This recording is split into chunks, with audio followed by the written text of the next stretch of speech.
জাপানে প্রথম কোভিড সংক্রমণের 5 বছর পূর্তি উপলক্ষে একটি সরকারি পরিসংখ্যান প্রকাশিত হয়েছে।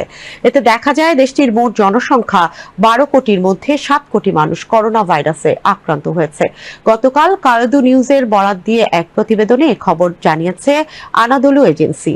2022 সালে অমিক্রন ভ্যারিয়েন্টের সময় মৃত্যুর সংখ্যা সর্বোচ্চ হলেও এরপর থেকে বার্ষিক মৃত্যু হার কমে যায়। তবে সাধারণ ভাইরাসের তুলনায় এখনো কোভিড-19 কারণে মৃত্যু অনেক বেশি এবং ভাইরাসটি গ্রীষ্ম ও শীতকালীন ঋতুতে ঋতুভিত্তিকভাবে ছড়িয়ে পড়ছে।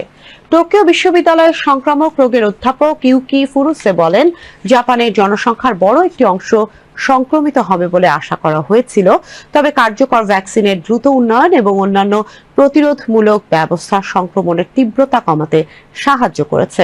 তিনি আরো বলেন, কোভিড-19 সমাজের উপর একটি বোঝা হয়ে থাকবে। এই বোঝা কমানোর প্রচেষ্টা, যার মধ্যে মৌলিক সংক্রমণ নিয়ন্ত্রণের জন্য ব্যবস্থা গড়ে তোলার বিষয়টি অন্তর্ভুক্ত, এটি ভবিষ্যতে অব্যাহত রাখতে হবে। গত বছরের মার্চ মাসে স্বাস্থ্য মন্ত্রণালয় জাপানের 47টি প্রিফেকচারের মধ্যে 22টিতে রক্ত পরীক্ষা চালিয়ে দেখতে পেরেছে 60.7% মানুষের শরীরে আগের করোনা ভাইরাস সংক্রমণের অ্যান্টিবডি ছিল। এছাড়া 12 কোটি জনসংখ্যার উপর ভিত্তি করে অনুমান করা যায় অন্তত 7 কোটি 30 লাখ মানুষ একবার হলেও কোভিড-19 আক্রান্ত হয়।